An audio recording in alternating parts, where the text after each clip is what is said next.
para mim faz todo sentido o livro de Esther compor esse cânon da restauração, ou dos livros da restauração. O papel dela foi muito importante. Talvez muitos coloquem o livro de Esther dentro de um parêntese apenas. Não coloque dentro de um parêntese, coloque ele dentro de um processo que Deus trabalhou, usou esta mulher. Porque no tempo de Esther, os judeus seriam exterminados.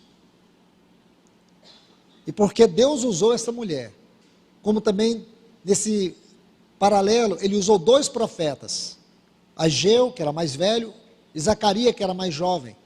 Esses 2 profetas, Deus usou, para poder encorajar o povo a retornarem à edificação.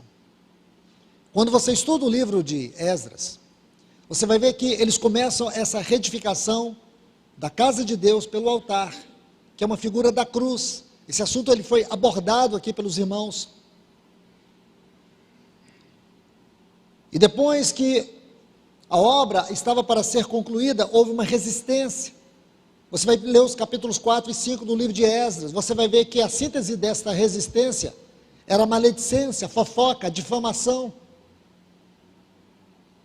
E você vai ver que 2 coisas pesaram como instrumentos do diabo para impedir que essa obra avançasse.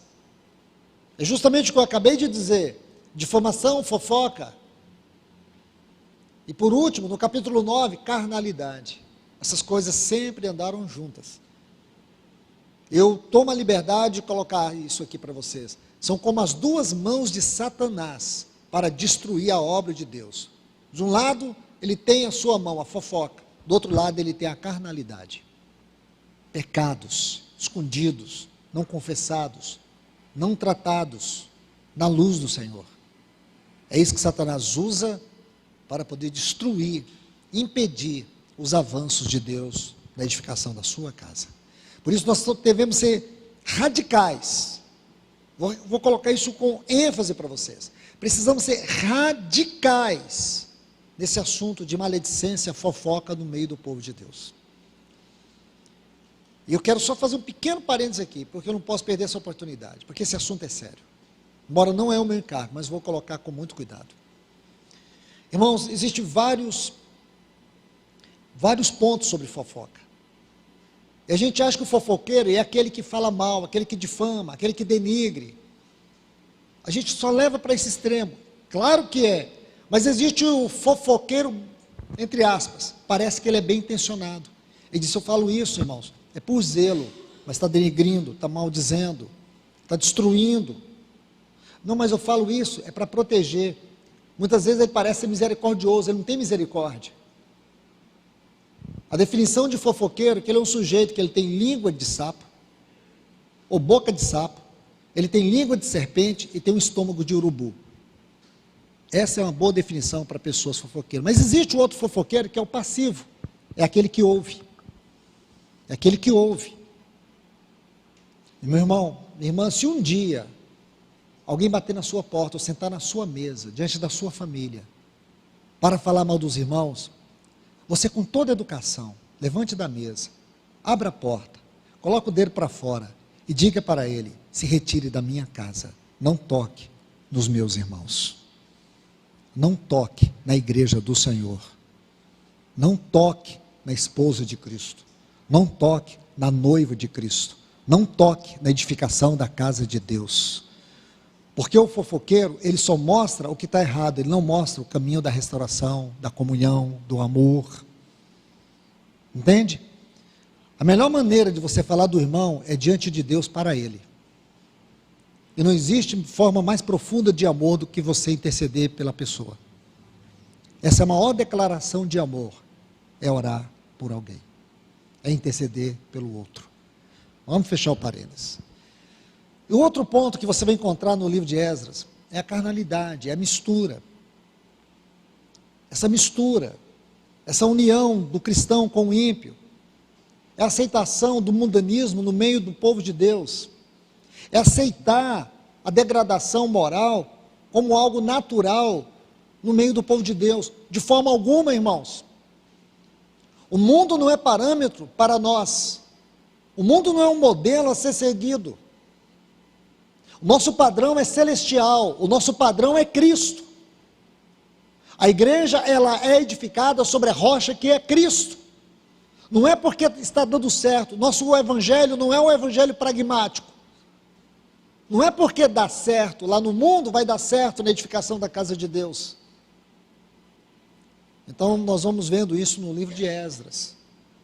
Mas aqui o ponto que eu quero ressaltar, e preciso seguir, que depois desses dois profetas, aí nós temos Esdras, esse personagem tão importante, cujo livro leva o seu nome.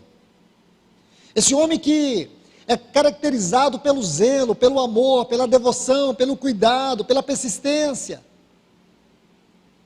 Esdras. É isso que você vai ver nesse homem.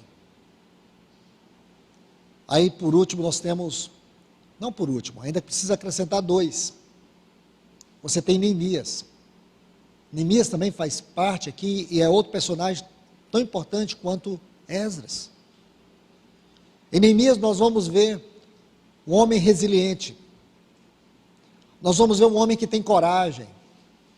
Um homem que sabe planejar bem as coisas para o propósito, para o bem do propósito de Deus. Um homem que não se deixa levar pelo cansaço.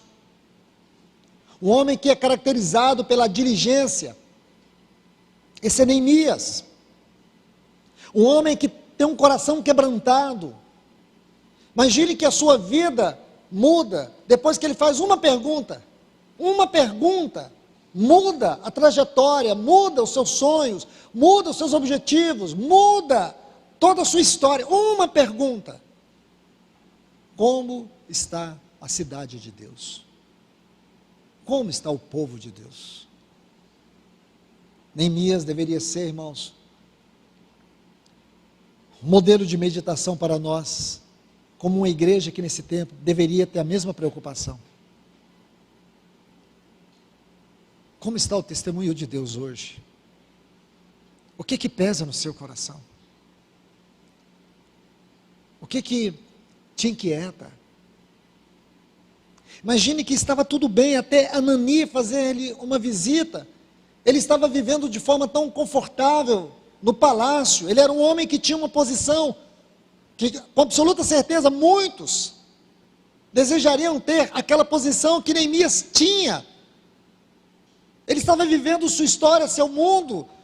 Ele estava vivendo cheio de privilégios. Ele tinha uma posição invejável. Mas uma pergunta destruiu todo esse castelo de sonhos que ele tinha. Quando ele ouviu aquela resposta de Anani, que a cidade estava em ruínas, seus muros destruídos, o povo totalmente desencorajado, embora o templo estivesse levantado, o povo estava ali desencorajado. E eu volto a dizer, irmãos, a situação é de opróbrio. Neemias, na sua função, ele jamais poderia chegar diante do rei com seu semblante entristecido. Ele não demonstrava tristeza, ele não poderia demonstrar. Ele não poderia demonstrar nenhuma forma de abatimento, porque ele servia diante do rei. O serviço diante do rei era um serviço litúrgico. Aqueles que serviam diante do rei precisariam ter uma cordialidade, eles precisariam ter um sorriso no olhar. Eles olhavam para o rei, ou diante do rei, com muita reverência.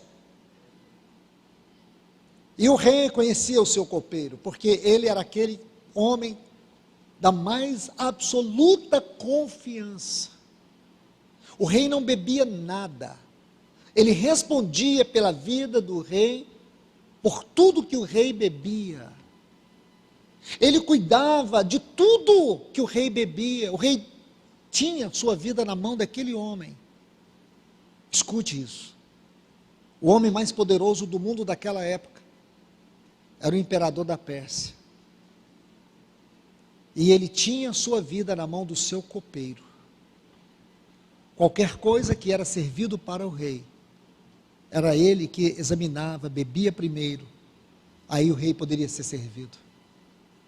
Se o rei fosse envenenado, ele era o primeiro a morrer. Sua vida estava, a vida do rei estava ali nas mãos daquele homem. Era uma posição única. Não era uma posição